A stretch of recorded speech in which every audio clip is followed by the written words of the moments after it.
restaurant and one or two clothing stores. Yeah.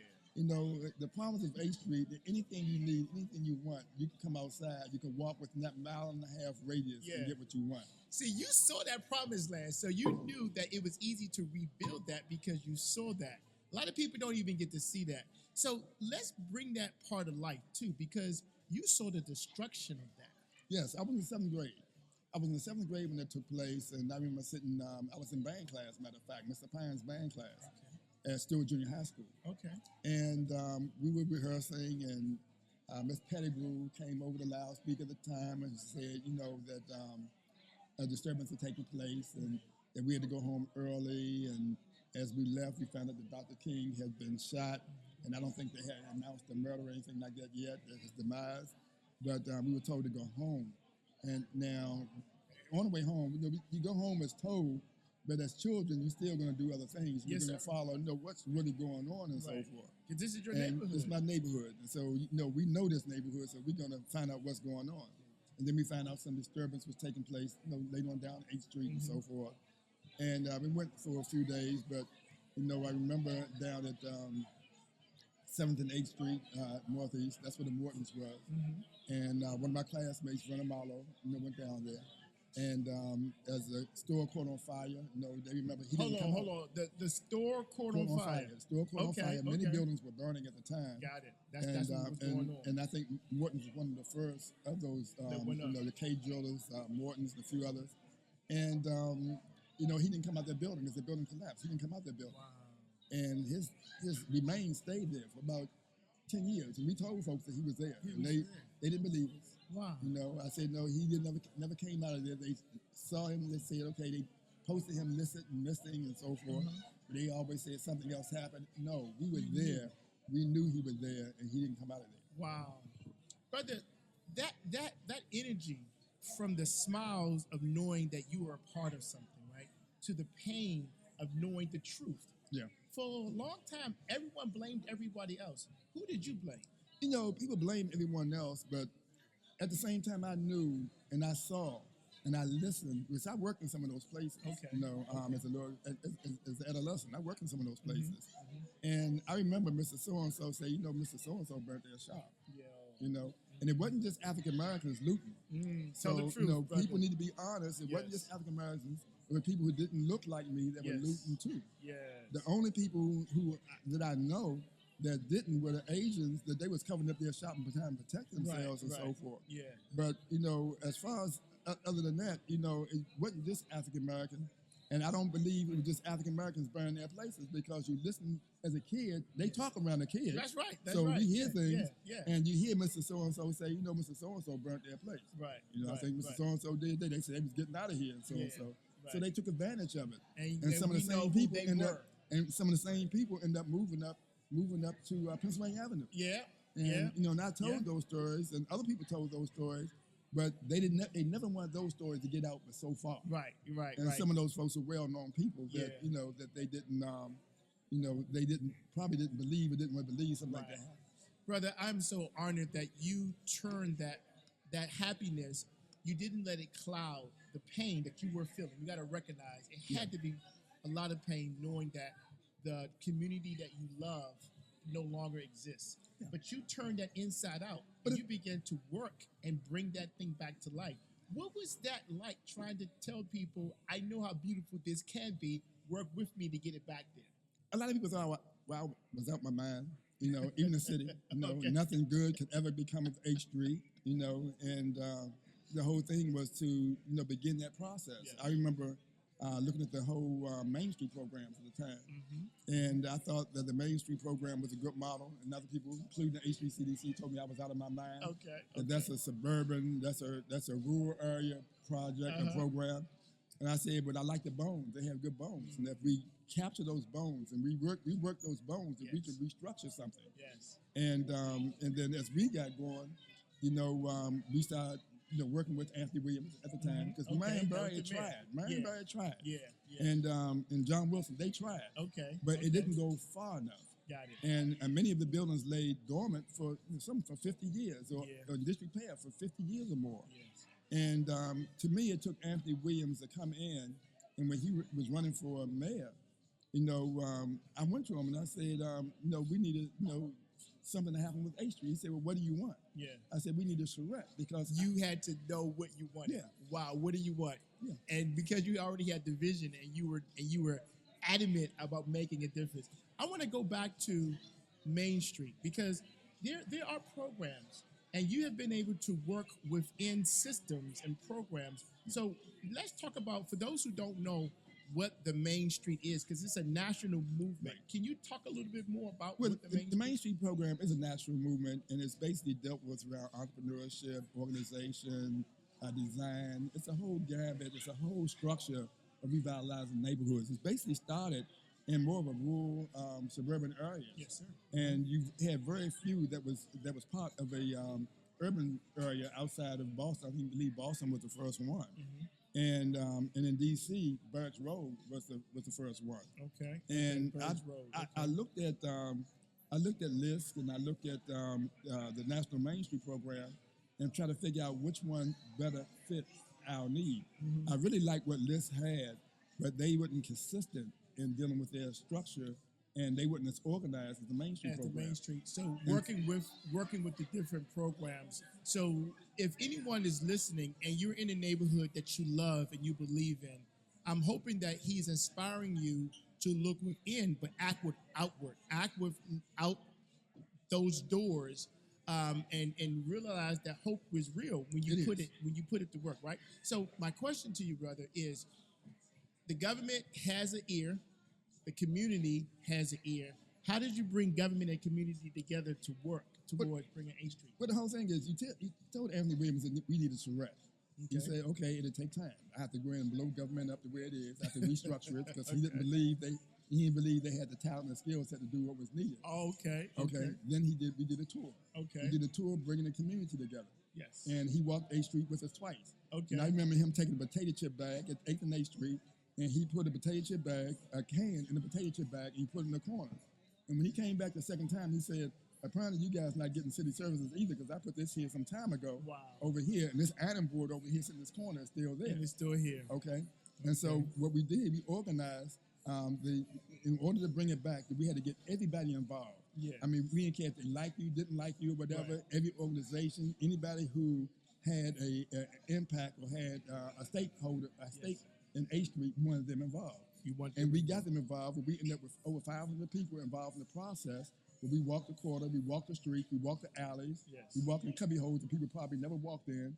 That's what I want to do. I want to get people involved. And so we're here at Business Wisdom Wednesday with Brother Anwar. And Brother Anwar, so many people, I want to stop for a moment and bring our guests, our loved ones over so they can hear this podcast and they can be inspired to know that they too could get active in their community. So please stay tuned. All right. So he never came with the, okay, all right, cool. Yeah. See, they have to understand that, and I want to say this, that it's your neighborhood, it's your business. Say that. It's your neighborhood, it's your business. Yeah. And I want to explain that. I gotta engage, so I gotta get them engaged also too. So we're gonna get back to this. Okay. Yes. Again, the urbanly, I gotta do my job. Oh yeah.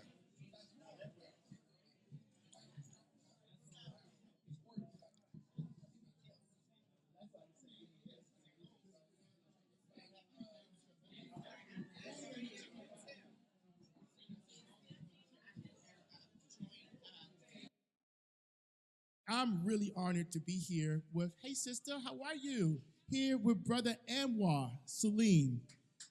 Yes, give him a hand, please, for all the work he's been doing. Director, community activist. I call you Big Brother. Is that all right? Okay. All right. Now, we were talking about what A Street used to look like. A lot of times people pick up articles, they do blogs, whatever the case may be, but they don't really know the truth about A Street, right? So let's unpack that real quick. Let us know what it was, but what it is, and what it's going to be, right? Okay, how far you want to go back? Oh, man, I want to go back to when you were running down these streets when everything you ever needed was right here in your neighborhood, because that made you smile earlier when we were talking. Okay. And y'all check this out, because it's on, he said something that is on us business persons to bring back to life the neighborhoods in which we do business and live in. Yeah, H Street had everything you needed. I mean, you name it, from underwear to socks to dress clothes, designer clothes, to drumsticks, to sport bars and bakeries, furniture stores, auto stores. You name it, H Street had it. We didn't have to go downtown for anything because everything was right here. Yeah. You know, you could walk within a few blocks, and this was your downtown. This You was your enjoyed it. downtown. And H Street was crowded. H Street was crowded with people on Saturdays and Fridays and all. It was crowded. So Can y'all believe that? Raise your hand if you can envision the fact that H Street used to have all of that. I mean, right. you see it during the H Street Festival. Now, how many people, because I think it was thousands the last time, this last year, but how many people really participate in the H Street Festival? Throughout the day, over 175,000 people. Oh, no, hold on. Say that again. Throughout the day, over 175,000 people participated in the festival. In your neighborhood, the In H this Street neighborhood. corridor. That's right. Okay, so that's what's going on, right? That's right. But tell us about the future, because see, you have woven the Main Street processes and principles, DC government agencies, and a lot of things to make sure that the H Street is even better than it was. So, Do you want to talk about the future? You want to talk about what we've accomplished to a certain degree? oh yeah, because you can't get to the future if you don't get accomplished. Because when I first started back in 2002, H Street had 75% vacancy. Okay. And we had to find some way to really make it work. So we looked at some programs, and we knew Barracks Road was a Main Street, but the Main Street program was a suburban, rural area program. It wasn't an urban program at the time. And, we had to find something. We looked at the LIST programs and what they were doing, which I thought LIST had a very good program, but they didn't have the structures in place that was ongoing. And so we looked at the Main Street programs, and we went to the city and said, look, we want to be part of the Main Street program. Then they solicited us. They just solicited businesses, the first 5 businesses to be in the Main Street program. Barracks Road was already a Main Street program, and we applied. Okay. Got it. You applied. Now, we have another mic that's going to be on. For those of you who are listening who want to ask Brother Anwar Salim a question, I want you to know that the mic is hot, so you can do that, right? So when you think about the processes that you applied to bring H Street to what it is now, what was the hardest thing to do, brother? The hardest thing to do was to really get government involved in the beginning, because everybody wanted to pass the buck. People didn't look at H Street favorably. Yeah. People had tried to bring H Street back and went to the CDC. It's not their business. We need something else to really make it work. The government has to intervene. All you have to do is tell me that one time, and I see the picture. Right. And I saw the picture. I said, okay, if government has to intervene, what do you want? Yeah. And we begged, but we didn't get anywhere. Anthony Williams, the election was taking place. Anthony Williams became mayor. Okay. I said, Anthony Williams, to get elected, this is what we want. We need H Street to come back. We need people to get involved. Right. And he said, well, what do you want? I said, we need a charrette. We need a charrette. We need a plan. We need a plan that people can believe in. And what we did after he became mayor, he said, look, I can't do it immediately. I have to go in there and change structure of the government, because he said, I have to change the Office of Planning. I have to change the Office of DDOT, because I don't think they have the skill set to really get it done. And he did just that. It sound like excuses. Yeah, and so I got frustrated. Okay. But then I seen him bring in Andy Altman, Derek Woody, Karina Ricks, and all the rest of those guys, and they were assigned directly to H Street. The work with us to get some things done. He put a team together. Yeah. And then with that team, we did a tour for H Street. Okay. We did a tour, and I remember with that tour, I remember him taking the potato chip bag at the end of the tour, and he put a soda can in that potato chip bag. He put the 8th and 8th Street in the corner. And when we did the tour the next time, we wouldn't finish. It's a mile and a half long, so we couldn't do all of it at one time. Okay. And he came back, he said, apparently you're not getting city services either. You want us to rent, you want all the rest of that stuff. He placed something to see what was really happening and what wasn't. And he said, you're not getting city services either. And I remember this iron board that was sitting over in this little cubby hole was still there. Wow. So we had to clean this place up first. Yeah. And said, I agree that we have to clean it up first. How do we get it done? Got it. And so then we began to get people involved. I say, the mayor, we have to get people involved. We get every aspect of the community together. Yes. There are too many fractions on H Street. Yeah. And there are people who like people. Somebody didn't like nobody. Some people like buildings more than like people and all the rest. Man. And so we end up looking at every stakeholder. Okay. And we invited every stakeholder to meetings. We ended up with about 500 people that had participated in the process. We walked H Street, we went to every corner, we went in buildings and all. And the next thing you know, we end up with a plan called Revival. And that plan called Revival All we had to do was go in there. We separated 8th Street, divided 8th Street into basically 3s and 4s. Where we had our urban living area, Okay. our No, central where's retail the district. urban living area? Urban living area is between 3rd Street, the bottom of the bridge, to 7th Street. Okay. Then we had our central retail district from 7th Street to 12th Street. Okay. Then we had our arts and entertainment district from 12th Street to 15th Street. And then we went on the side a little bit and got Bladensburg Road a little bit. It's called our Arboretum. You expanded because when you're doing good, it expands. That's right. So what I want to do is I have some family members here who are business owners, right? And I want them to get the chance to ask you a question, right? Okay. So let's set this up this way. How many of you all by a show of hands out here are business owners? Business owners? Okay, got a few, right? Now, the 8th Street corridor is combined with the residents, but also the businesses, right? Yes. And so I want our businesses to get an understanding on what should they look for when they choosing a location? Because people say location, right? But 8th Street was that location. So, but you've helped so many people open up stores. Sorry, my restaurant was on 8th Street, but your hair salon That's right. on straight. What are on 8th Street? What are some things that businesses need to think about when they're looking for that ideal location? It's not only location. Location is very, very important, but you have to look at the potential of growth. You have to look at the potential of growth, and you have to look at also what type of resources you have in the quarter that can help you grow once you get in. Okay. See, once you get in, you're on an island by yourself if you don't have that support. Okay. So you have to have that support. Now, after you get that support, and let's say we have a plan now.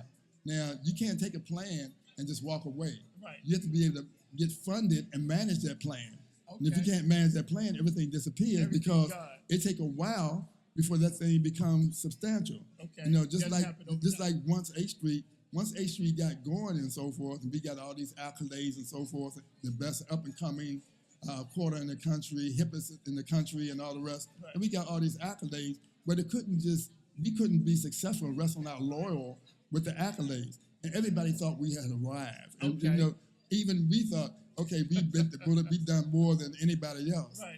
But then along came this thing there was still more work. Right, and we were averaging, as they was building the streetscape, we were averaging about 3 businesses a month. Coming to opening up. 3 to 4, 5 businesses a month opening up because they believe in their promise. Right. They believe in what we were doing and so forth. The rent was right. Yes. Everything was right. The personality, the energy was right, and all the rest. And then the next thing you know, we win the Great American Mainstreet Award 10 years later because of the promise. We get the streetcar. We get facade improvements. We have developers who believed in the promise, and guys stood and see, y'all, you see his face, y'all. He's and talking all the about rest of these guys, they come in and they want to take part of 8th Street and develop along the 8th Street quarter. If you guys get the streetcar everybody going, wants a piece of you and you're doing real well, it's just going over and over and over, man. So this thing was unstoppable, and you thought it couldn't be unstoppable. Yeah. But then the pandemic came. And that's another thing. But before we go into that pandemic, what I want to do is kind of the people that's here, if you have a question, if you're in business, if you're in the corridor, or you're thinking about coming to the corridor, here's an opportunity to ask Brother Anwar Salim. Any questions? Sister Peaches, any question? You got a question for him? Here's the mic right here. Oh, Peaches over there, I love your food. And I've been there a few times, and food is good. So come on up. Come on up. Yeah. Hey, welcome. How you doing? We got all these chairs right here also, too. I see you back there nice and comfortable. All right. So go ahead, Peaches. Just ask your question.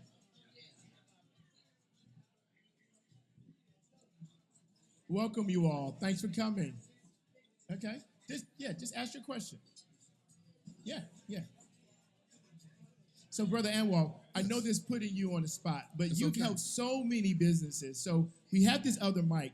What we want to do is give everybody an opportunity who is in business to get one of those gyms, because you heard all the thousands of people who come here during 8th Street Festival and all the awards this man has won. In his heart, it's about helping someone else. So if you have a question about business, he's talked about location, or just wherever you are in business, this is the man to talk to. So let's tell us your name and then ask your question. Okay, my name is Peaches Watson, and I'm the owner for Peaches Kitchen, Restaurant, and Catering on 3rd Street. I want you to bring a mic a little bit closer because I want everyone back there to hear you also. You can pull it closer to you. There you go. Yes. Okay. So, Brother Hanwar, what suggestion would you have for Third Street Northwest in comparison to H Street corridor? Um, my issue is it's a very nice area. It's an old area. Um, it's very few businesses, but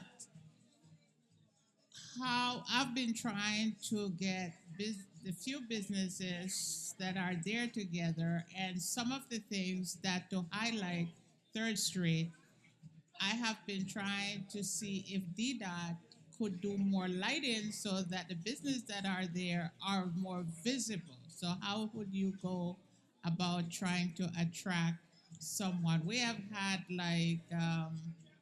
a few people came and looked at the area and said they were going to do something about it, but So- nobody has done that. So yet. Anwar knows where your business is, right? But for those who don't know, where is your business located? At 6214 3rd Street Northwest. And you've been there how long? 17 going 18 years. And you're part of the park. I'm sorry, the I'm part of the Park Main Street. park's Main Street. Yes. So go ahead, Anwar. Okay, yeah, I know where she's located. Yes, sir. I used to take music classes over at Coolidge. Okay. Right up the street, so I'm very familiar with the area. And I'm also familiar with the club that was up over there across from her. Okay, the And VIP so, room. The VIP room. Okay. And I think that you have to take all that energy, you have to find a way to bring it active again and use it.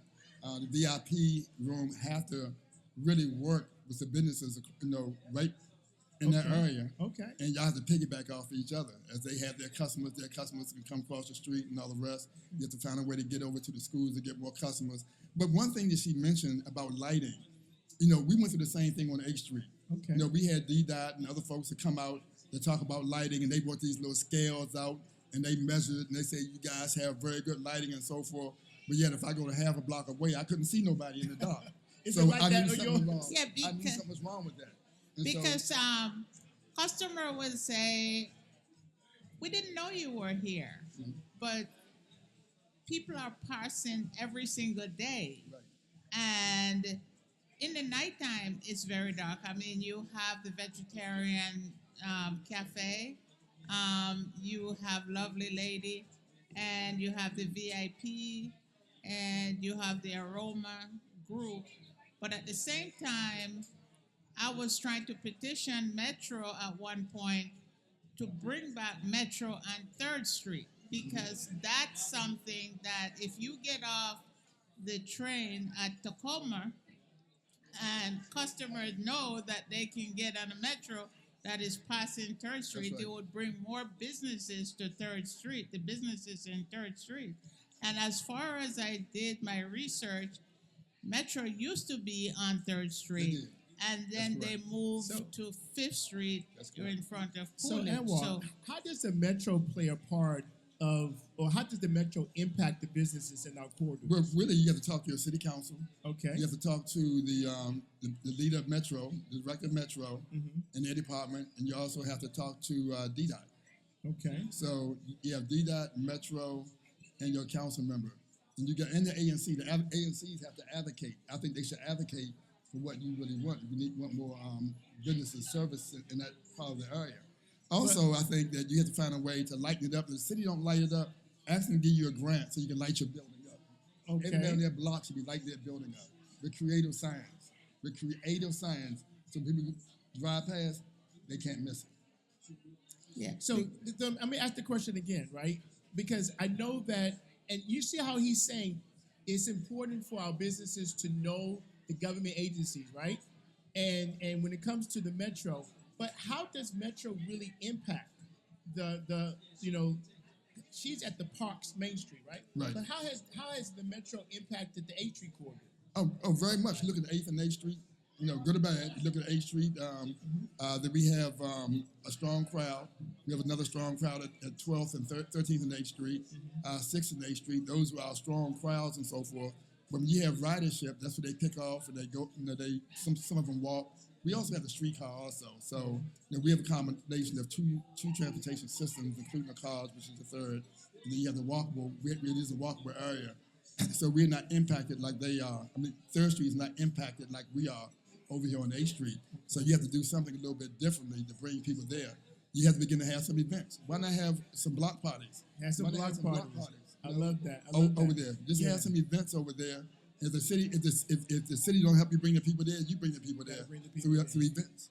So let's create some events to make some things happen over there, and you get the VIP room to help you do that because they need the traffic too. They need the traffic also. So, Peaches, you're the part of the Parks Main Street, and you provided food today for the Greater Washington Urban League, right? Yes. So, what is, when you think about your business, right, and the impact of your community development, what are some things that you have done and you want to kind of like ask Anwar to see if it kind of blends in?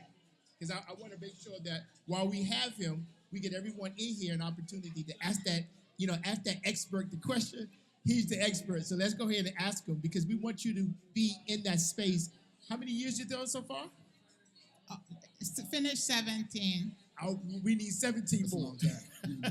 You can do it. Yeah, so one of my goals is to attract more people to 3rd Street. But because as my business is catering and restaurant, and when I started it, I thought that I didn't go to 3rd Street to have a restaurant. I actually went to 3rd Street to do catering. But after going to 3rd Street and I look at all the surroundings and the families that live, I says, it would be nice to have a nice little family dining restaurant here. So it was a big piece of meat to chew to do that. The cleaners was there at the time, Mrs. Williams, I'm sure you're familiar, and she says, "What make you think you can survive here?" So I have proven that my food can bring customers there, and even though one of the things was like I should use alcohol to be a part of to bring more people to 3rd Street. But it goes to prove that during the pandemic, a lot of restaurants that had alcohol still couldn't open. That's right.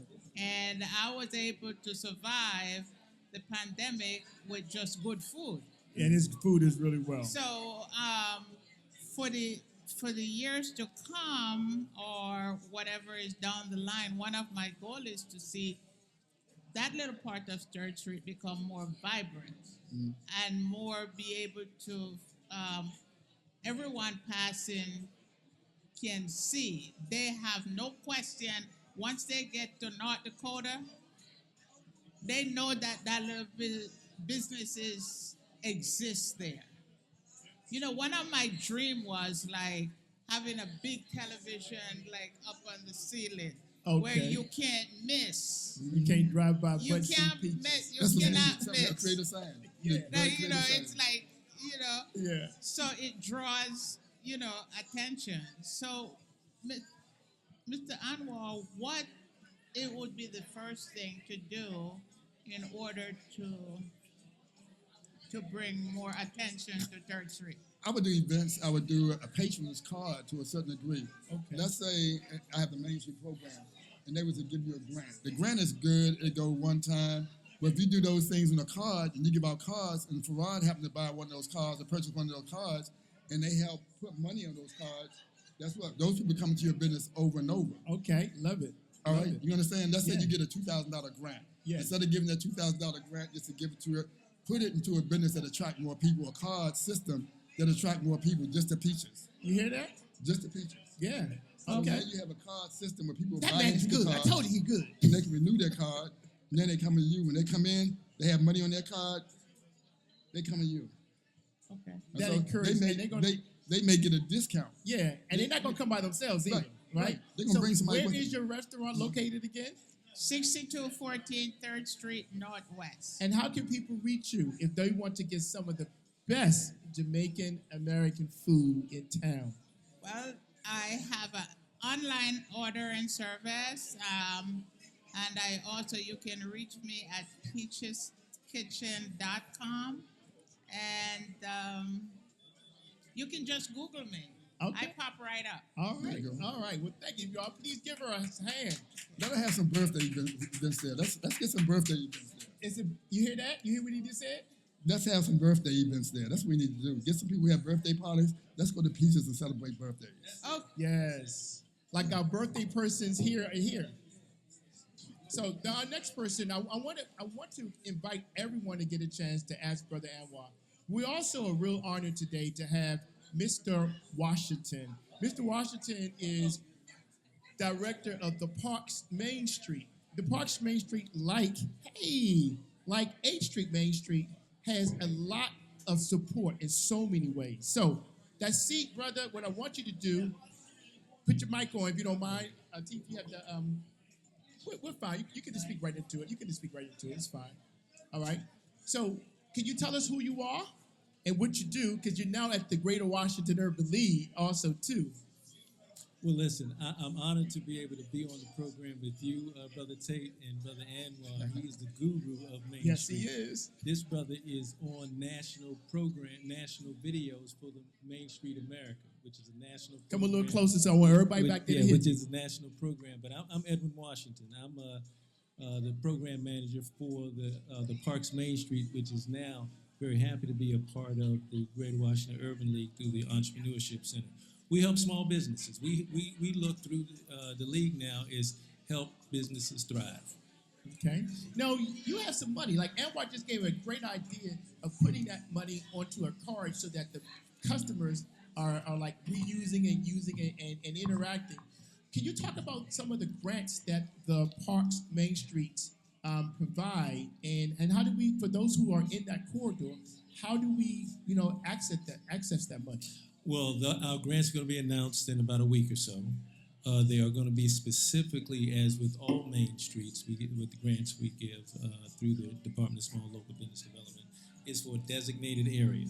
And Anwar's probably, I mentioned there are 28 of us around the city, but specifically the area that the Parks Main Street has is over in the Riggs Park area and the Manor Park area, hence the Parks Main Street. Now, a little bit south, there's the North Michigan Park, which has some businesses there. So if we're able to get that, then it's future-proof. It's still all the parks.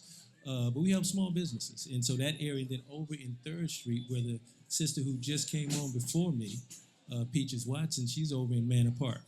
Iconic area over by Coolidge High School, women-owned businesses, Lovely Lady Boutique, been there 33 years or so. You got the VIP room, they've been there over 40 years. That's what you just said, the VIP room. Well over 40 years. You have the granddaddy, if you will, of it all, is that Manor Park Barbershop, which started as Smitty's. They've been there operating for 63 years now. But it was the location for the DC Hat Lady. Well, now, Powell Bean, yeah. Now that I'm going to get you a little closer to the mic. Now Okay. that Oh, goodness, shoot. Yeah. Now that I have both of you men here, right? You've been knowing and watching Brother Anwar doing a lot, right? Yes. What are some things that you saw him do that you are now doing it at the Park Main Street? Because I want you to ask him one of those questions so that everyone out here can see that the services that are needed are here. And sometimes you just got to connect. Well, the first thing I did was just kind of watch from afar.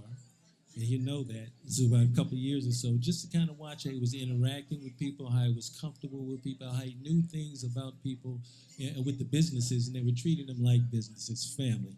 Sometimes we have to be psychiatrists, psychologists. We have to be a doctor. We have to help people, and sometimes when they're. So I watched how he navigated that, and still do what he does with the 8th Street Main Street, which is one of the largest ones in terms of number of businesses in the city. But that's initially what I looked at from him. But Anwar, what I want to ask you, how have you been able to sustain doing this? I've been doing this almost about 7 years. But in the Main Street movement, if you will, it's like 2-3 years. They be cycling it out. We've seen that over when I started in 2018, but 2019 in terms of the fall of 2018 when the Parks Main Street came into fruition, there were 14, 16 Main Streets then. They're 28 now. So how have you been able to, what has kept you doing this? Well, it's a love for the community. It's a love for the community, a love for business. I like business. and I want to see this neighborhood grow. I want to see H Street have a collective of businesses, not just all African American, but I want Swedish restaurants. I want Korean restaurants. You know, I want someone from Ghana here. I want someone from Singapore. Oh, you yeah. name it. Oh, yeah. That's key. Collective. That's key. The thing is, you know, if you build that melting pot full of businesses, and then the customers have a choice of the different tastes that they can experience on H Street. So, you know, we are all, at the end of the day, one people. Right. At the same time, Right. the food that we taste and There it experience. is. It's And the just kind of so, food, too, you know, right. it's something else. Yeah. And the same thing with clothing. The same thing with clothing and business itself. Yeah. It's, you know, it's different experiences. And so when you try to invite that, you always see something new. You know, things die, something else matures, and then it dies again. You get another experience and so forth. And so with H Street have it's it's a mile and a half long. Yeah. It's a mile and a half long. Yeah. And then we have our Austin Entertainment, our urban living, our central retail district. So you really have a lot that you can do. It and get seems to involved be in and so longer. forth. It seems to be So, longer. and then And it's very that's just- diverse up That's in just there, too. H Street. But in our service area, I also have Bladenburg Road and Benning Road. Okay, there's You that's see stretch. Yeah, it's like So that. I'm looking Like about that. I'm looking at about 4 miles Yeah. worth of. How many businesses is that altogether? We have over 400 businesses. 400 and, businesses. And then on H Street, we have 298 There businesses it on H is. Street. There it is. There it is. And so you asked me that question, Tate. Yeah. I've watched him just to navigate and how with smooth and ease working with and being with people. But it's not without its challenges. We know that. Well, You you're know. gonna have your challenges. You're gonna have your challenges. You think everybody just love Anwar Salim? Oh, come on now. Hey, it just hey, don't work that. hey, it just hey, don't work that way. Hey, you know, hey. you know, Well, he at Hillbridge. It The was. answer is yes. They love him there. I can say and my you guru. know, the thing is, you know, I like to have conversations with people, not to get close to them, because if I feel you, I can understand your There it pain. is. Yeah. I can understand your successes. I can understand what you need. Okay. But if you don't have that conversation with me, it's tougher, because anybody get beg for something, Right, to a right. certain degree. Yeah. Right. But do you sincerely Yeah. need it? Yeah. You know, Yeah. and are you selfish, or do you really care about the whole There it is. neighborhood? There And it that is. really plays a strong part with me. If you really care about the whole neighborhood, hey, you my guy. I can Right. really work with you. But if you Yeah. selfish, don't Yeah, care I about got nobody you. else, and I can get all I can get, Yeah. and don't care about nobody else, I have Right. a problem with that. I'll be straight up with you. I I have hear a you. problem with that. You wouldn't So- be able to done and do what you are doing for as many years if you have done it. And the key thing that made me realize that, I remember when H Street was hot, and you had Yes. new businesses coming in. Oh, man. You had the new businesses coming in and say, Anwar, you know, we the new people, you need to give us more attention Right. than these other people, because we the new folks on the block, and we're going to take H Street far. Right. And then I had the oldest folks who've been here Yeah. for a while. Yeah. And they said, look, Anwar, we've been here for a while. We want to taste that promise of the future and all the rest. So once I saw that, I didn't see the battle of each other. I saw, okay, both needed that expertise attention. to really make it work. They need the Right. attention, so I had to Right. work with everybody. I couldn't pit one side against the other side. That was I had to smart. work with everybody. Yeah. So if I could, like, Yeah, the, go ahead. the difference is here. Like, so the main, the parks. A little Main closer. Street, the parks Main Street is in a residential area, Uh-huh. mainly residential. Manor Park for sure. Very, like I said, iconic. Some businesses have been in. But over in Riggs Park, there's development going on, but it's still within a residence. So navigating that within those community associations, the citizens associations, because you know they have voice, and so the same way in which you're doing through the business establishments here and getting them to come together and try to get a sense of who they are and how you can best represent them. The folks who've been here the longest, those are just coming in. The same thing certainly happens in the neighborhood. So the dynamics that, and again, I watched him navigate it. I watched him go through that, and it's helped me to be able to, within the residents, because it's, you know, in some cases they think that, they say, wait a minute, there are ANC commissioners to do certain things. Uh-huh. The mayor's department, there's a department, the police is really the one who really can help you do this. But they think that perhaps in some, because we're out and about and we're there, they know that we've been helping. Right. But I know when I started out, when we got the Main Street going, the Parks Main Street, it took me a year for folks to just say, hey, wait a minute. Now, I was saying I got some grants to give, and you asked me about that earlier. Yeah. I got grants and everything, but folks didn't want to give it. You know, it took a while for them to say, because they've heard others come in through other programs, they come in, sell a lot of stuff behind the sky, and then they disappear. But after they find out that you're here to stay, or at least you have a part of a system that's going to keep a process to keep them helping them. It works out. So you have money to give. To have money Right. to give. No, the funniest thing is you have money I to hope give. y'all listening to Yeah. this. You have money to give, but they want your money, but they don't want to talk to you. I don't want to give up no information. Right, I don't right. give up That's no it. information, That's what I'm talking. but That's I, it. I want the money. I want Yeah. the So money. if you want some money, you have to have a dialogue with me. You have to Right. talk to me. Right. I need some Right. information because the Yeah. city is asking me for information, Right, and right, I need this information to give to the city to justify why I gave you the money. Right. Okay, so we're going to unpack this, y'all. I've learned from both of you that relationships matter, Oh, right? without a And doubt. in that relationship building, what are the 3 or 4 key elements? You said communication at the right time, but I want to really go deep. When you are trying to establish that relationship, or someone trying to establish a relationship with you, what are those factors that you gentlemen look for? You know, I'm looking for sincerity. One, I'm looking Okay. for sincerity. You really care about your business. You care about the quarter, Mm-hmm. and how do you want to grow your business? How can I help you? You know, I'm asking that first. I asked you that before you say how can you help me? But how can I help you? And the whole thing is, will you be sincere enough? Will you be interactive with me enough to really help highlight your business? With me, it's everything about giving to you. Yeah, You know, I ask for a little bit back, Right. but I'm going to give to you more. yeah, And what I want you to do in return is to give to your customer base and give to the quarter after that. yeah. And that's what I want. So that's what I look for. Right. You know, I want to give all I can to you, Yes. but in turn, I want you to take that energy and give it all back to your customers and the quarter. That's what I want you That to do. keeps that community. That's right. Brother Washington, when you Well, think well- about when you're making that relationship, you see so many businesses. A lot of times, they are in dire strait. They Yeah. literally need the Yeah. money, right? Yeah. How are you Yeah. determining the ones that are really serious and Right, best based right. on the ones who just Well, like Anwar certainly put it right on, but we are in some instances like the old MASH program. Okay, MASH. It's triage.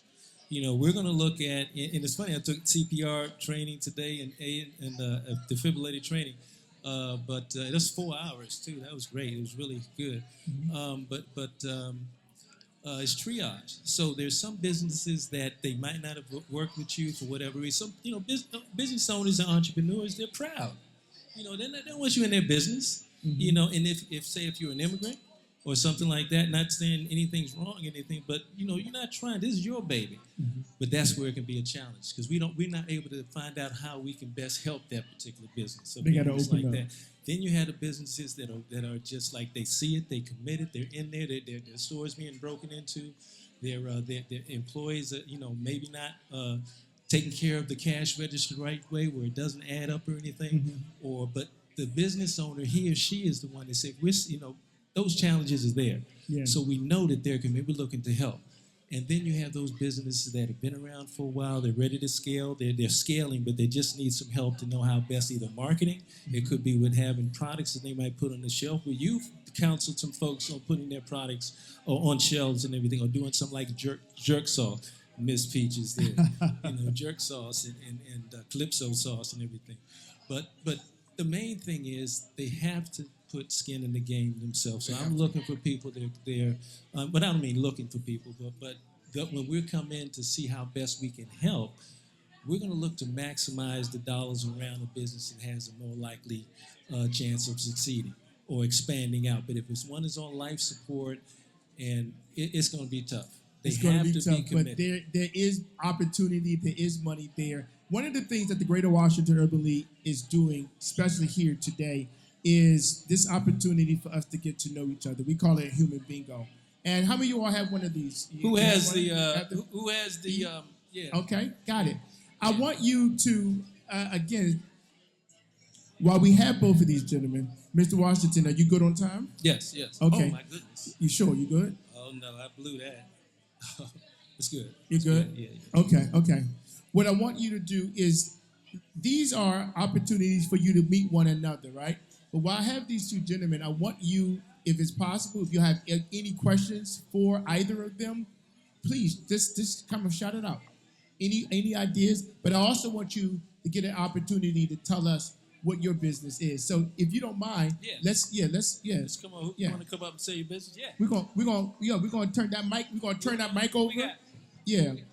Yeah, Brother Washington, you don't have to worry about this. Come on, Jim. Yeah, this Just move that mic. Don't worry about the headphones. Just move the mic. Please tell us. Yeah, please tell us who you are. Tell us about your. You don't even need the microphone. You don't even need the earphones. Just tell us Test, who you test. are. Hey, there you go. Hey, Anwar, does it sound good? It sounds good.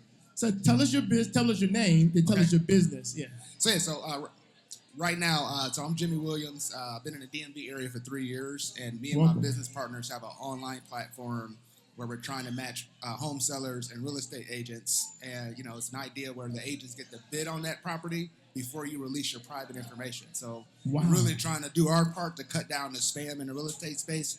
Because if you ever sold a property in this area, you probably get a bazillion phone calls still. And we feel there's a way to do that without, selling your best investment without getting all that information out. So right now we're just in the Carolinas, but we're looking to move up the East Coast, over the next couple years. Well, Anwar, this is a corridor. How do we get connected to your business? What's your social? What is your number? So we do have a website. You go to www.cordium.com. Me and my partners built the platform. So the website, the backend engine, the matchmaking system, we've built all that. Right now it's just getting people on the platform. That's going to be the hard part. But we put up all the capital up front and everything. We've been working on it for about 4 years. All right. Well, the Greater Washington Urban League wants you to know that we're going to get the information out, so you registered and everything, so we put that out. But while we have Brother Anwar, and you've done some development also too, yes. right? So what's some questions, because you heard how many people who come through the 8th Street Festival, right? Those are the kind of people who buy homes. Yeah. Well, listen, we're trying to be a disruptor to space, and so I think it's really good concept. But when you're trying to get the public to change the way they've always done something, and I think today most people call a friend when they're looking for an agent. We want them to come to our website first. So any ideas on how to start the shift, customers in that perspective is our biggest hurdle today. Okay. Brother Anwar? So what's the right So question? he wants to know, how do we get people who are looking to purchase properties on that platform so they can start the search there rather than just Zillow and all the other big names Yeah, that kind of do something what we do. Social media, social media? reels, Yeah. all the things that help. Short reels. You don't want nothing long. You have a short reel, 15 seconds. They have your card. You have a directive to your website so they can look at it. Or if you have these ideas and concepts that you're interested in, read the guys you need to hear. Okay. Yeah, I also was asked you to reach out to the Greater Washington Urban League. We have a Thursday network. Anwar talked about community engagements. He not only knew the government agencies, but he knew the community organizations, right? So linking up the parks, Main Street, what Mr. Washington was talking about, Riggs Park, their Manor Park, they're community-based organizations that have monthly meetings.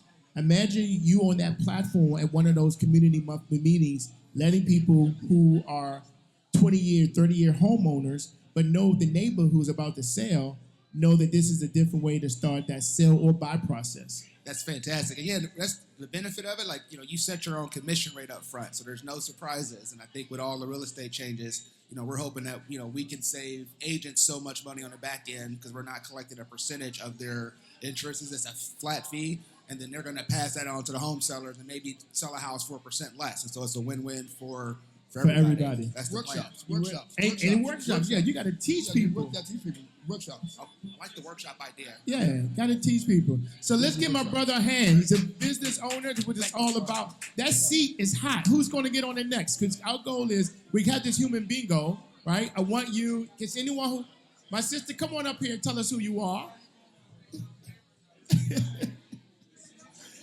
Yes, thank you so much. This opportunity is yours, right? All right. So you want to tell us who you are. You know this is Brother Anwar, right? And you heard what he's been doing for years on 8th Street, right?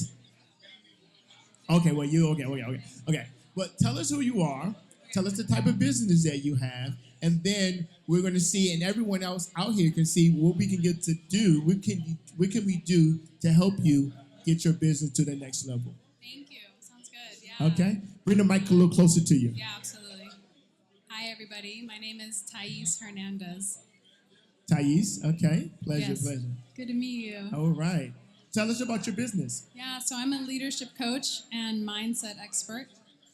I work with high achievers and help them identify their inner blocks, their inner critic, so that they can have more focus, more creative, better strategic thinking at work, and then at home, be better partners and better parents.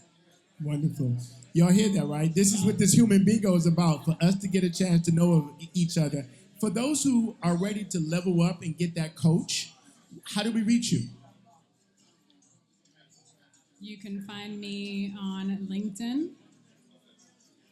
It's hard. My name, well, there's a lot of Thais Hernandez's. Okay. But Thais, Thais Hernandez. Look up maybe Thais Hernandez Leadership Coach. Okay. You should find me there. All right. You can find me on Instagram at Blissful Thais. Beautiful, beautiful, beautiful. So, Brother Anwar, have you ever used a coach or I know you've been a coach, but have you ever used a coach in your leveling up yourself? I know coaches. Have I used a coach? I haven't, but I think with reels, again, reels are very important to this day. Yeah. Where you can do 15, 20, 30-second reels to talk about who you are, have signs that show who you are, put it on social media, give folks geared and guided toward you. You're going to shoot the direction back to you so they can find out more information. So he's basically saying your reels. Do you do workshops also too? Yeah, absolutely. I do workshops. Right now, I am leading a 6-week program to help people identify that inner critic, silence it, and then also learn the skills. So, Okay. to be more, just feel better. I got it. Thank you so much. So, Brother Anwar. So let's see who else is in the room. Our goal is to give everybody a moment to thank you so much, sister. Give us some love. Give us some love. You right? Yeah.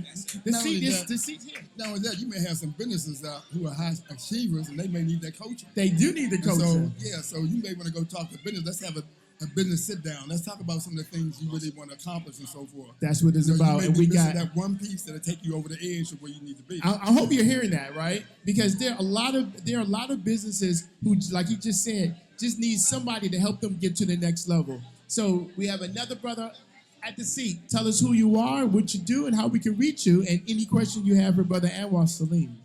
Good evening, brother. I want you to get closer to the mic. So yeah. Yes, good evening. Is that better? Yeah. Yeah, thanks. How are you? I'm Eugene Yarbrough. I'm the owner, CEO of Harvest to Health, organic farming, and we grow organic produce, and we bring produce to the city, and we do a variety of farm markets, and we network with schools, churches, and national, and we're looking to do some international marketing in terms of food production. And speaking of, I heard you talking to the brother about taking business to the next level. I want to say gratitude to the Greater Washington Urban League, the program I went through last year. It took my business to a new level, and I'm just looking to continue learning. Now, Brother Anwar, he has some amazing watermelons, right? Thank So you. how do people reach you? I hope with seeds, right? Yes, sir. All seeds. Yeah. All seeds. Yes. Okay. So how do people reach you? And then you have a question for Brother Anwar. If we can turn it down some. Okay, yes. I have Instagram. That's Harvest, HARVEST _2_ health, HEALTH. And that's the name of the organization, Harvest to Health. Mm-hmm. We have a website as well. You can reach us on harvesttohealth.com. You can call me directly. My phone number is 917-653-8743. Okay. Well, we have Brother Anwar. I would here. like to check you out because I'm very conscious about my food and what I put in my body and so forth. So, I didn't get this old by eating bad food. And I appreciate you So, saying that because yeah, that's part of our mission in the name, Harvest to Health. Yeah. When we harvest, we're looking for the best foods, and we want to be able to keep our community on a healthy level where we can keep our minds straight for the condition that we're in. Yeah, So 'cause, I do have a question for you as well. The problem I have is that when I go to doctors for ailments and so forth, and a lot of times our food can be our medicine. Yes, sir. But the doctors don't want to give you the food. They That's don't want right. to tell you what food to use. Yes, sir. But yet they take the Hippocrates oath. And, Yes. and Hippocrates said, let thy food be thy medicine, thy medicine be thy food. Amen. But the doctors don't practice that. That's right. And so as you have healthier food, you have good food, the soil is good, and you have that good food to offer to heal your body, then we need to talk more about that instead of accomplishing and taking a lot of medicine that's really causing kidney issues and gout issues and other issues that we have. Yes, So sir. we really have to be more conscious of the food we intake, and that organic and what you have to offer that people have to be more conscious of that and be aware that this is the type of food, if you're conscious, will keep us living healthier longer. Thank you. And how I respond to that comment is the word conscious. That stuck out to me. That's right. Your consciousness about the importance of that food being the medicine for us. That's right. And I see that there's a disconnect in a lot of our communities to have that consciousness. What was it that helps you to gain that consciousness about the importance of food that was connected to your health? You know, I watch people who overate. I watch people who ate a lot of bad food, and I watched what they went through as far as being sick and so forth. My mother was very conscious. She lived to be 97 years old, and she taught me about all the herbs and the right foods to eat and all the rest. And I learned that from her. And then I would, in turn, as exchange, I was able to help her as her was reading out. Her life was transitioning. Awesome. So, and she always said, "Look, I knew you was the one who was going to take care of me." Because I was the one who listened to her. I was the one who took part and started living the life that she taught me compared to my other brothers and sisters. Awesome. So I have less health issues than any of my brothers and sisters I had because of where I ate. Thank you. And that, I appreciate that because those are relationships we need. Yeah. And that's giving back to your mom as she gave to you. That's the right. same relationship we want to have. Our people learn that the earth is offering us. We give it to us and it blesses us immediately. And everything the body needs, our body is from the earth. Everything my body needs is from the earth. Yes, sir. It was right in the earth. We just have to respect the earth, and we have to make sure that we nurture the earth right and grow the food right and then take the food properly. And not only that, prepare the food properly. That's right. In order for us to sustain our lives in a great manner. And we have a few events coming up too. For the rest of the month of March, each Saturday we'll be at the farm. We're sowing seeds, preparing for the season coming up. We'll be preparing the land for what we're going to seed and sow. And then we're going to sort of just organize our farm. So it's a great time to come hang out with us. We're on 11,000 Mattapony Road in Upper Marlboro. Okay. So come through. We'll be out there next 3 Saturdays from 10 a.m. to 2 p.m. and get your hands and feet in the soil. Yeah. So this again, the human bingo. We want everyone to get a chance to sit where you're sitting. But before you leave, brother, can you tell us what kind of food you're planning? And one more time, because I want everyone to know that planning of a seed, when you're out there on the farmer film, is pretty therapeutic, right? Very so therapeutic. What are you planting? Yes, we're planting. What makes me remind me, I see my good sister Mama Peaches out there, callaloo. Right, yeah, so we're gonna plant some fresh callaloo. We're gonna plant a variety of hot peppers, from ghost peppers, the California reapers, the Trinidad scorpions, the things that our Caribbeans and Africans like. A lot of plants indigenous to the African continent. We're gonna do some collard greens. We do our traditional crops. We do some kale, sweet potatoes, onions. We're doing watermelon with seeds, of course. Cantaloupe, a variety of cantaloupe as well. Wonderful. My granddad said a rich man knows where his food is coming from. Thank you so much, my brother. Thank you. Don't forget about some of the herbs. If you can do some of the herbs, get some of the herbs. Yeah, we do have a list of herbs. Yeah. We do. We probably call you for some tips on the herbs, though. Get some of the herbs, and you can create your own retail for herbs Yes, if you do it right. Yes, it don't sir. take much for that. Okay. Okay. See, Yes, thank you. growing, Pleasure growing the meeting you. business, growing the Thank you. business. All right, who's going to come next? But while we're waiting for the next person, Brother Anwar, now all the people who come to the 8th Street Festival, they are interacting with so many vendors. Yes. How do you choose the vendors? And for those who might want to vend on 8th Street, how does that work? Well, we normally open up our vending in April, and we choose our vendors. We don't make sure we don't have too many food trucks. We don't have too many, let's say, seafood places or fried fish or whatever, and that you're not competing too much with the 8th Street businesses. Okay. So we will make sure you have food that really don't compete too much with 8th Street businesses. And then our placement is very important where we place you, so you won't compete with a lot of the 8th Street businesses. So I like people to let people know that 8th Street businesses are first. Okay, and y'all hear that? 8th 8th Street businesses are first. And then we place everything around the 8th Street businesses that really won't compete with them so much. Okay, all right. So the businesses 8th Street, you don't have to worry, you don't have to put it on. The 8th Street businesses are first, but you got enough space. How many vendors do you normally have coming to the 8th Street Festival to vend? It's a combination, but we don't do over 100 at the most. We don't do over 100 vendors. It depends on what food and retail. We try to get more retail than organizations and stuff like that first.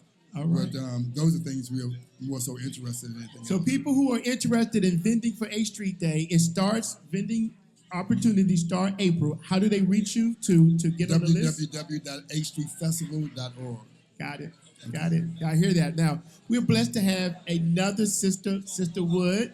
Jay, how are you? Hello, how are you? The Mason Jar. Yeah. How many of you all had her food? Give her a hand if you all had her food. We are so honored to have you. You were one of the graduates of the Buy Our Hands program at the Greater Washington Urban League. For the few who have not had your food, because I'm waiting for the sun to come down a little bit more, tell us about who you are, what type of food you have, and how we can get to reach you. Because the 8th Street Festival is full of food, and who knows? Right. Okay, so I am Chef Jay the Doula. I am the owner of the Mason Jar, where I promote mental health and wellness through plant medicine consumption. And that's in all forms. I am a chef, a farmer, a doula, and an herbalist. So I like to incorporate all those aspects of my lifestyle into what I provide to my community. So yeah. Okay. So My daughter's a doula. Oh, okay. All bless her right. heart. And that food is so important to our mothers, right? You have a special program going on. Can you tell us about that program and how people here can be a part of it? Right. So I have an initiative that I started in February called the Meals to Moms Initiative, where we're nurturing mothers in their postpartum period for the first 6 months to just provide them with that support that they need as they journey into a new transition into motherhood. So I provide them with, thank you, mental empowerment. Thank You can give her some love because she's doing her business on purpose. Yeah. Yes. So I provide them with mental empowerment, acceptance, love, and support through the meals that I provide, and also postpartum support during my delivery to them.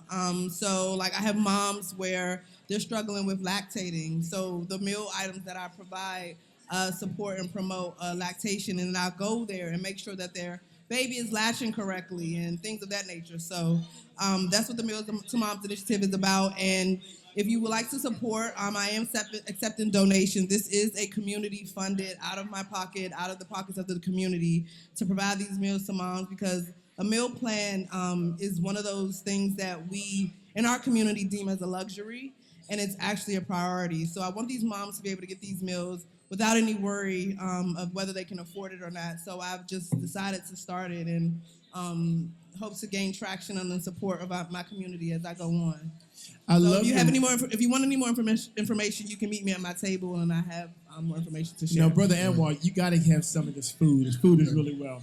When you think about what does food mean to the 8th Street Festival, like you said, you choose so you don't have so many of one type, one kind. But how do you choose, and why is food so important to make a festival a festival? The first thing I look at is, I'm a little biased because I look for healthier foods first. Okay. And you get a priority. Then I look at other food, it's not competing with other businesses along the quarter. Then I have to have so many. I can't have an overabundance of any one thing. Okay. Because if I have an overabundance of any one thing, that the businesses, they're not going to make any money because it's the same. Everybody's serving the same thing. Right. Then I want to make sure that it's cultural mixture of food businesses and on the quarter, so you'll get a taste, a little bit of everything. Okay. If I have all the same thing, nobody's going to make any money. It's going to be a little difficult.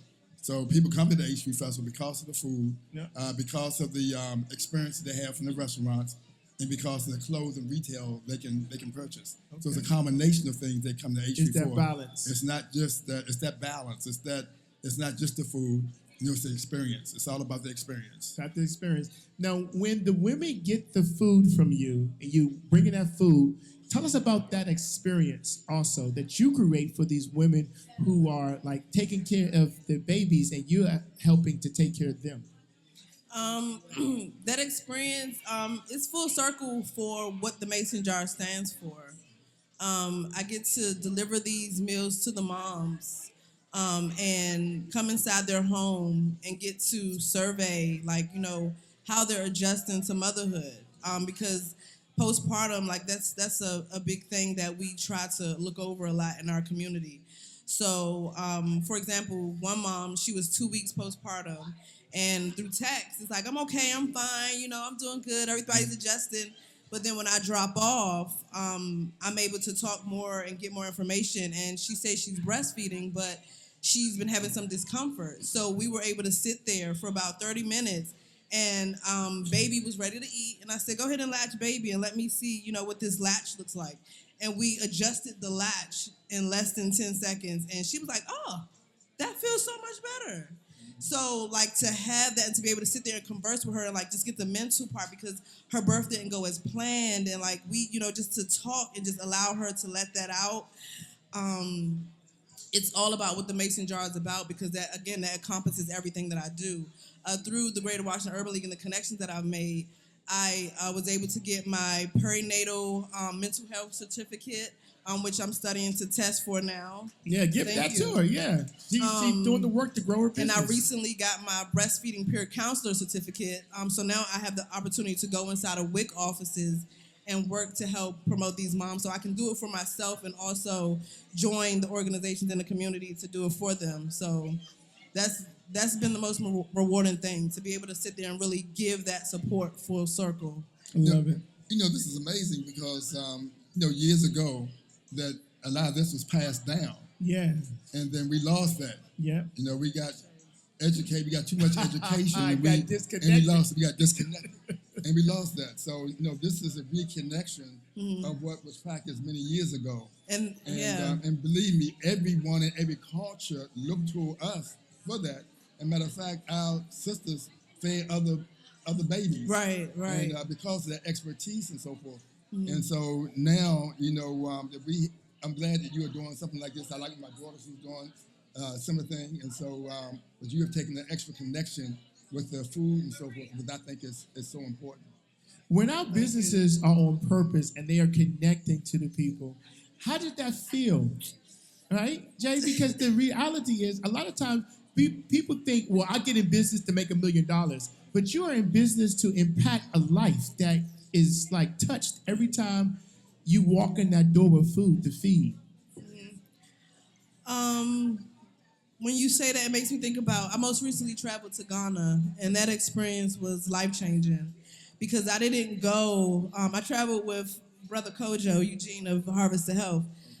We traveled together, and we went on a mission to go and get connected to the land out there, and we were able to experience so many things that your average traveler wouldn't experience. Like, we were in villages, like we were like really tapped into the people and the land of Ghana. So I met a family there. She was a doula. I reached out to in a community that I'm in on Facebook, and she said, hey, I live in Ghana. We can connect when you get here. So long story short, I connected with her there, and it was only for a short time, but in our conversation, she mentioned how, even there, she's trying to figure out how to allow this practice as a doula to help her to be financially stable to where she can do her work. But in our conversation, she said, it's not about the money. This is hard work for me. And when she said that, I'm like, that's what it is. Like, I wasn't able to define what it is, but she said, this is not work. This is hard work. Like, comes from my heart. So when other doulas that we're in the circle with say, hey, you're not charging enough, or hey, you shouldn't be doing this for free right now, like, I'm still trying to get off the ground myself. And for me to launch an initiative where I'm coming out of my pocket, the average person would say, like, what are you doing? Like, you got bills to pay. You shouldn't be giving away anything free. Someone told me that. Like, don't start with nothing free. We're losing grant money. This new administration, we don't know what's going on. We're uncertain, da-da-da-da. And I'm like, when it's hard work, you don't think about that. Like, uncertainty is actually a gift. So knowing how to tap into that, and lately I've realized, like, the more I stay tapped into that, and like you said, stay connected with the land and with the source, I realized, like, I'm okay. And I have to remember that. I've been having to remember Just stay on it. My grandfather told me something years ago. He said, you take care of the people will take care of you. So you take care of the people right, the money will come. It'll come. You'll be taken care of. And you've been doing this how long, brother? Yeah. So how long you been doing this? I've been doing this for a long time. I started this as a youth, a kid, every business I'm a retired diesel mechanic also. Everything I've done was about servicing people and I did something else to service people, so people get to work on time and this and that. And it's all about people. It's always been about people. Right. How can you really take care of people and make sure people's needs are met? And that's always been one of my number one priorities. Make sure people know. needs are met. And I think I have a tendency in this, and maybe wrong sometimes, but I think I take care of people when I take care of myself. Yeah, Well, that's I know how to do it. exactly. Remember that's what how your I know. granddad said. I know how it is. You are continue to be cared for because you care for others. The Greater Washington Urban League is all about giving you, again, that support. And this human bingo chart here, I hope that people get to come over to your table, buy some more food, but get to meet you because the interconnection is what it's all about, right? So, Brother Anwar, the Greater Washington Urban League is about to do something for fathers. And I see a brother out there. I'm hoping that he can come for a second and say a little bit about the Greater Washington Urban League Fatherhood Program. And then I'm going to land this plane, right? Because you've given us so much time, and I really appreciate it. Brother, can you come out real quick? Tell us about who you are and what you do with the Greater Washington Urban League and our Fatherhood Initiative Program to support Black men coming back home and staying home as fathers. Tell us who you are, brother. Yes, sir. Thank you, guys. Come a little closer. Come a little closer. Yeah. Is that better? Yes, sir. How y'all doing? My name is Javante. I'm currently a program administrator at the Greater Washington Urban League. Yes. Wonderful. Now, tell us about this program I've been hearing about, this Fatherhood Initiative Program, what it is, and how can people at least start to reach out to ask questions? Yeah, so we have been recently granted a large contract to start a Black Fatherhood Initiative. And what that kind of looks like is that we're going to take a cohort of 75 fathers in our first year, and we're going to help them through the process. So what that necessarily looks like, we're going to help them with legal resources, housing resources, mental health resources to help them be the Black father they can be and help them bridge the gap with their child and themselves. Because the Black father is very, very important in the household, and for a long time in history, the Black father has been removed systematically, which has caused a very negative impact on our people to this day. We see 400 murders a year in the city, which is just outrageous as a people when we've been robbed of ourselves, right? So hopefully this Black Fatherhood initiatives will bring that self-knowledge back, bring that love back to install, a long-lasting relationship in the Black household, which is the goal of the Black Fatherhood Initiative. And Brother Anwar, you know about Black fathers. You've been one yourself. I know about Black fathers. I was a single Black father for many years, and when it wasn't popular, when I was 20-something years old, I had three kids. I had three children, a girl and two boys, and I had to raise them by myself. And it was tough. I had to learn how to plait hair.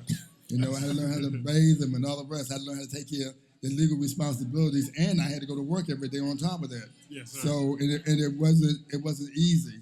And I saw how people, when you need their help, how they try to take advantage of you. So I figured, let me learn how to do this stuff myself. Right. So, and I understand the importance of Black men in the household. Yes, sir. And I tell people say many times that women can raise a man, they can raise a man, but guess what? It takes a man to build a better man. Of course. So if he's doing his job right. Yeah. So it's residual. It's a man build a man, help create a man, but it takes a whole family to really get it right. Yes. And what we have to do is stop the separation where you have the woman over here and the man over here. Mm-hmm. Oh, I can do this better by myself as a man. I can do this better by myself as a woman. But guess what? We can do it the best way if we come together and put our craziness aside and build a strong family. That's when we can really, really win. And this society has done what they could, the best they could, to divide the man from the woman and tell the woman she's greater than the man. The man, you can sing and you can dance, you can do all this crazy stuff, but you can't take care of your family. No, we have to fight for our men. We have to fight for our women. We have to fight to come together to really make it right. Yeah. It's on us to do it because people who would come take advantage of dividing us. Because why? It's to their advantage. Right. It's to their advantage to divide us. But it's not to their advantage if we come together. If we come together, we're more creative. We're teaching our children better. The skill level and the education level rises. And we also go into business where we can take care of ourselves. More families go into business to take care of each other than we not have families, So business, we come together, we can build stronger business foundations, and then we don't have to worry about what's going on today. We worry about in my job in federal government and all the rest of it. Why? Because we have created the job. We have to worry about boycotting Target. But guess what? Because we created our own businesses, and then we have created our own communities. You look at Black Wall Street and what's happening. It took families to do that. It took families, and this wasn't one Black Wall Street. There were many Black Wall Streets across the country, but it took families to do that, and they saw the strength of families, and so they have done, and they still doing to this day, to divide the Black family, because they know in that Black family is strength, and they're afraid. They are really afraid of us coming together and building that strong foundation. They are really afraid of that, and the only people who can stop that is us. They're not going to do it because it's not to their benefit. Only we can do it, but we have to get rid of all the craziness that we are going through and decide that we're going to respect our women, we're going to respect our man, and we're going to build strong family foundations and strong children. Wow. So, brother, I thank you, Brother Anwar, and I thank you very much, brother, what you're doing with the Greater Washington Urban League. Just real quick, brother, how do we reach you for those who want to go online or anything? And I want to ask Anwar one last question. But go ahead. How do we reach you, brother? Yeah, so you guys can meet me. So my email is jnewman@gwl.org. I know that may be hard to remember, but if you reach out to GWL, you'll be able to get in contact with me. But the best way is via email. My number also to connect with me is 202-409-7601. You can also find me on Facebook and Instagram as well. Thank you so much, brother. And if you have any Black men, a group of men that you want me to talk to, I'll come out and talk to them. I give my experience, you know, and I think I've defied the odds of that division. So I defied the odds, and my children defied the odds, and they're doing well. As a single Black male, they are doing very well because I was conscious of what was going on. And so our kids just need that understanding that they can overachieve, that they can get through this. Yes, sir. They need to understand that. Yeah, so just a comment before I go. So we definitely will take you up on that because it's not just about the Black family, it's about the community. As a community, we become economically independent, and then we can be able to get where we need to. So yes, sir. Thank you. Thank you so much, big brother. Now let's close. Let's give him some love. Let's go ahead and bring this. So now, Business Wisdom Wednesdays, this is what it's about. Bringing our business communities together with information, you coming together. So again, the human bingo, it doesn't stop because this event's over, right? But Brother Anwar, for closing, first, for those who want to reach you, to learn more, and to volunteer, because I wanted to ask you that, are there opportunities to volunteer to help put on the H Street Festival? www.hstreetfestival.org and look for volunteers. Please sign up. www.hstreetfestival.org or either hstreet.org, either one. Just go on either one and find me. You know, matter of fact, you can type my name in, Google my name, and you're going to get my cell number. Call me and say, I want to volunteer, and I'll find a way to get you there. And that's the beautiful thing. That's so beautiful when you know that you can be a part of something. Nothing's stopping you to connect with somebody who's been doing it for years. That's right. My brother, thank you so much. Any you. final words? Oh, you got one more person? Oh, okay. Okay, we can't end without you. Okay, I'm sorry. You already know. Okay. So tell us who you are. Yep. Okay, let me put this. Okay, just tell us who you are. Come on. Yeah. Hello, y'all. My name is Lillian Biama. I work in finance. I work as a finance broker. I teach people how to roll over their 401ks, TSPs, Roth IRAs. I work in insurance. I also teach people how to leverage IULs for their business and create financial strategies. Awesome. So what you guys were talking about is right up my alley because I have these flyers actually for business owners, teaching them for financial workshops how to come out and understand what it is that IULs do and how to roll over their annuities in this current market.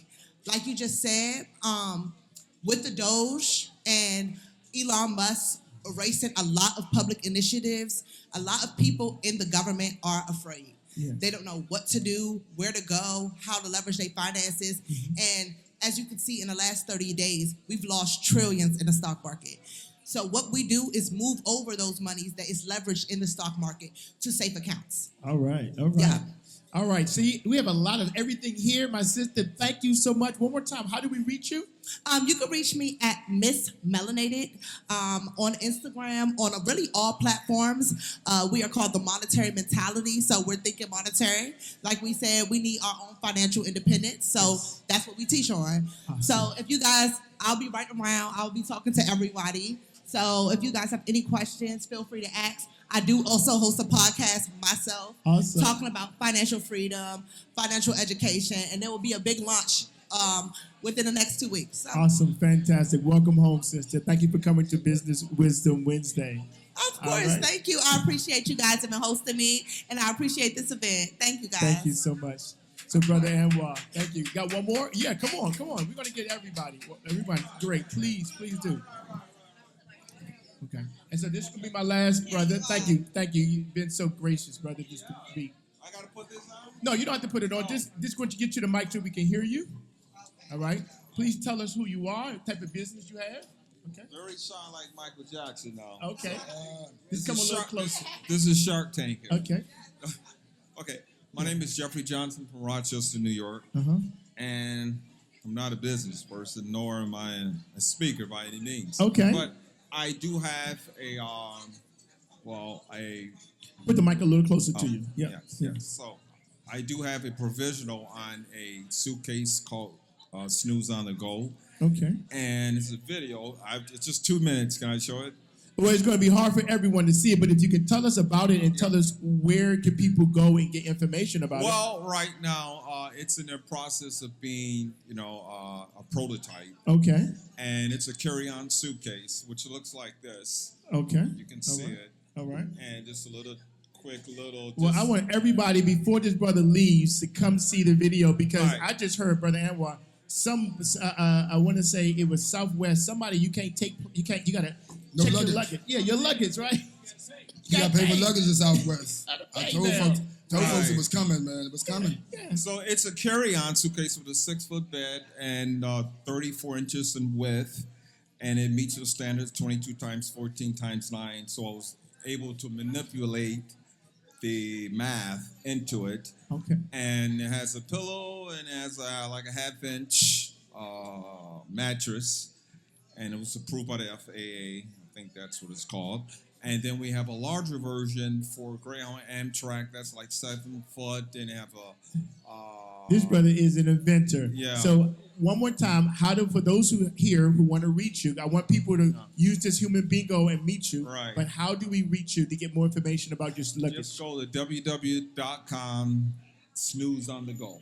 Snooze. www.com snooze on the go. Love it. And it's the only one like this on the planet. And Well, get it first and get him. Right. Get him. All right. All right, my phone number is 585-910-5780. No flirting. No. Thank you so much, brother. I appreciate you coming in. I appreciate that. And so, Brother Anwar, final words, man. You've been doing it for years. I know there's, people are going to be registering in April for the new H Street Festival. People can volunteer and really learn what you do and how you do it. You see so many businesses go into business with their heart wide open. My last words is yours. I want you to tell what could we do better together when it comes to business. Come together. Let me tell you something. You look at the H Street, and you look at many of us dominated H Street years ago. You look at many other neighborhoods, Georgetown, many of us dominated Georgetown years ago. But what we have done, that we didn't see the value of where we were. And we allowed people to tell us those things that were valuable were not valuable, and we ran away from it. And then all of a sudden it became valuable after we left. And this happened not only in Washington, D.C., it happens throughout the country where we lose a lot of value. We have to understand and realize the value that we have, the value we sit in. And we have a tendency of looking at the new value and not wanting to build anything. We have to come together and we have to build. We have to build. We have to come together. We have to save ourselves. At the end of the day, looking at where we are now, especially this economy, this political environment, no one's going to save us but us. There's no question that we at the bottom of the totem pole in every category there is, and we act like nothing is going on. I'm going to give DEI a good example. DEI is a good example. With DEI, white women benefit the most from DEI. Okay? Everybody else, Hispanic women, Asian women, gays, you name, everybody take advantage of DEI except for us. And guess what? We're the face of the bad end of DEI. And guess what? We only receive 4%. Wow. 4% Yeah. of DEI benefits. Yeah. Yeah. So it's BS. Yeah. And we have to be able to articulate when the BS is thrown at us. We have to begin to throw it back. And I don't think that we are articulate enough. That we're not using that word power and our strength to throw it back in somebody's face when it's wrong. At the end of the day, this country was built off of you and I. Yes. There's no question about it. Yeah. This city, the capitals and all, Yeah. they marched down Blaytonboro Road. When they couldn't get the job done, we did the job. Yeah. And we built the Capitol. We built the White House. You name it, we built this city. Yeah. When the wars came, we saved this city. Right. This city. We saved this city. Yeah. And it's been like that all over the country. So we have to realize our value, Yes. that we have to come together. People of color who have their skill set, our doctors, our nurses, your engineers. Guess what? You can get rid of folks from cross seas if you want, but guess what? You're not going to have no real good nurses because guess what? Who service you in the hospital? Yeah. What nurses are servicing you? Right. They look like us. Yes. You know, Yes. you look at the engineers, the most successful engineers, guess what? They look like They us look now. like us. So the bottom line is we have gotta to come understand our value and come together and not let no one else divide us. We listen to the BS and we allow folks to divide us, and that's why we can't get anywhere. They study us. They study us very hard. But we have to begin to study ourselves to understand our right. Thank you so much, brother. Can we give him some love? Business Wisdom was designed to do what we just did, give you direct contact to people who are doing the work. It's important for you to know, brother, you're not by yourself. We see you, and we are grateful, and we will continue to work with you. Give that to me. Thank you. All Thank right. you.